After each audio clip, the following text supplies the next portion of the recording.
and conserve. As guardians of the Philippine biodiversity, GPII International Incorporated champions the preservation of this majestic bird, reflecting our commitment to safeguarding the nation's natural heritage for future generations. Again, ladies and gentlemen, GPII ACO Anti-Crime. Alright, pakpakan na ito, ladies and gentlemen. Tanan nga na Alisa Rojas. Pakpakan na ito ang GPII ACO Anti-Crime. Kaway-kaway kayo dyan. Alright. O kabalo ko naman, I think it's a good start na kanina float, gisugda na ito the my category because as you mentioned, symbolism ang eagle, no? And really, to inline it with the celebration of the 39th Kadayawan Festival, we are also flying with colors. Kung sa kataas ang paglupad. This one actually, Carly, is a flow that is very near and dear to me. Kahit di ako gigan, wala kang nung graduate yan ang kalibalin ko, pero di ako gigan. So this is very special. It's very interesting to see them here in Davao. So shout out sa tanan ng mga taga-UPLB. Maraming salamat po sa pagdalaw sa amin dito sa Davao City. Again, ladies and gentlemen, this is the float from UPLB. The Carabao and the Farmer is a symbolic landmark of the UPLB Agriculture Campus since 1967. The Carabao symbolizes strength and resilience. The Farmer symbolizes hard work and determination. Our alma mater, UPLB, the pioneer of agricultural higher education, pays tribute to the farmers, one of our most valuable resources, providing food on the table and a bountiful harvest. Their float is the Carabao and the Farmer, again from UPLB!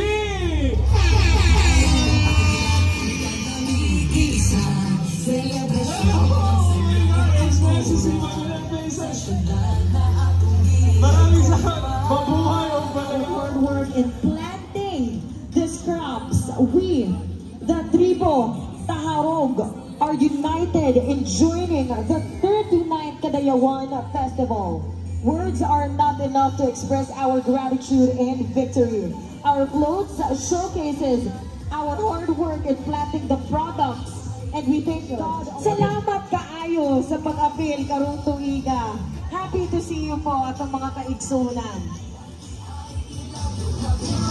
Grabe, no? Grabe kaayo. Sisterhood, leadership and community service founded in 1973 at the university.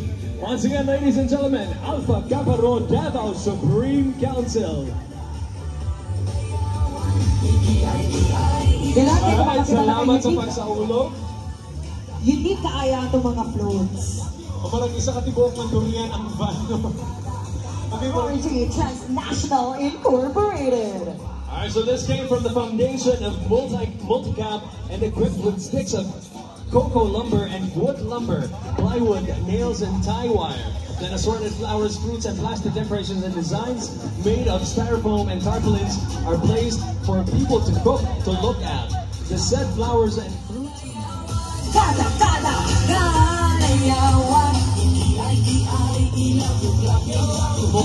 Ayaw mo labyog na mo atong mga kauban gikan sa Guardians International 11 for the Gamay category.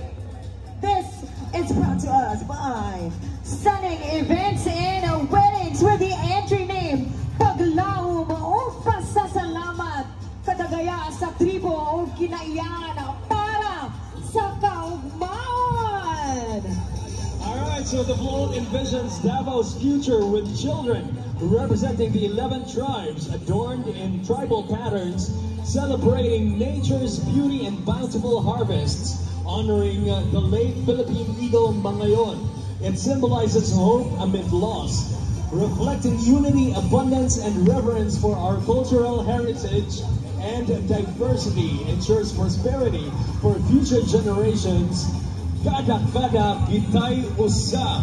Again, this is the Paglaom o Pasalamat Kadagaya sa Tribo o Kinaiyahan para sa kaugmaon from Stunning Events and Weddings. And you know, it was graced to place as the Diwa ng Davao 2017. It was a Stunning Events and Weddings headed by Sir Toby igsuunan din nga sa tubangan. Pasensya kaayo ha.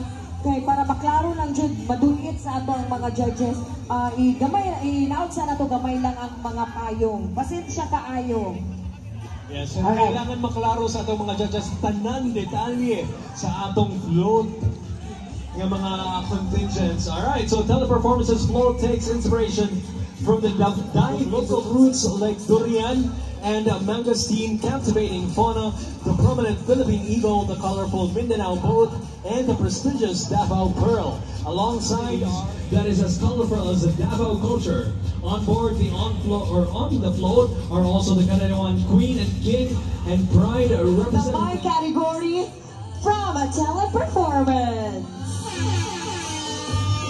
Alright, so it's time to soar and take pride with a career in TV from Teleperformance. Ogoy, murag wala pa ni sila yung mga tulog, no? Entry in the my category is from Alorica Teleservices Incorporated.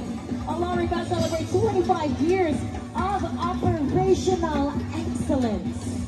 Alorica, a global leader in customer experience solutions, celebrates 25 years of excellence, being the defending champion, and testament to their creativity and dedication to excellence. At the heart of their float is Jerry the Bear.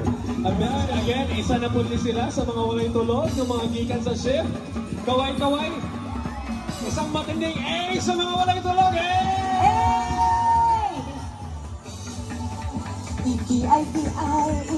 Love you. For the Gamaya category para sa itong pamulak sa Kadayawan. And wow, I must say this is such a unique float. This is from Davao Oriental. A majestic testament to the region's biodiversity, indigenous tribes proudly display their heritage by holding fruits embodying a tradition of gratitude, bountiful harvests, streets adored with overflowing flowers, including the exquisite waling-waling orchid, create a breathtaking backdrop for this colorful celebration with 90% of decoration made from fresh flowers, fruits, and vegetables. They have to put into na fresh yun ang flowers. Yes. Ug fresh put ang mga prutas. Kauban sa pag-judge ang freshness sa atong mga flowers, produce, o mga fruits nga representing community sustainability and green surroundings for the development in all society to protect the climate change, to help also the indigenous people to develop other skills and to educate for their brighter future. Please correct me if I'm wrong. Is it Ophir or is it by next? of bountiful harvest, no? Nga giusa sa usa ka float. Nagkahiusa ang tanan harvest, mga bula, mo gini ang true meaning of Kadayawan. And it also is a manifestation, no? Na ito ang mga prutas ni pwede na siyang magamit It's for... a place of great potential and opportunity. The float represents Davao City's abundant resources and the promise of a brighter future, highlighting the rich natural bounty and cultural heritage. It embodies the deep connection between the people and the land.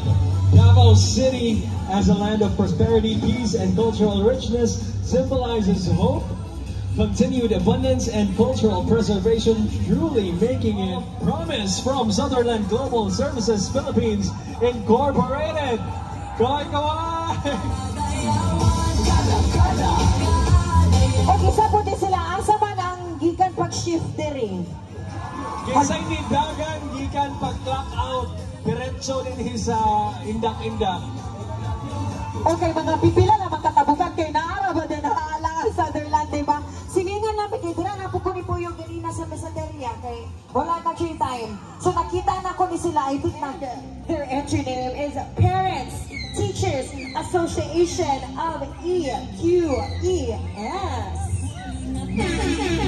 History of Mindanao unfolds on El Pidio Carino Elementary School's float. The Ramon Magsaysay Monument, adorned with waling-waling, stands tall amidst... And this is also a unique aspect. Pero unique po din na atake po sa ilahang float. And that actually concludes all our entries para sa Gamay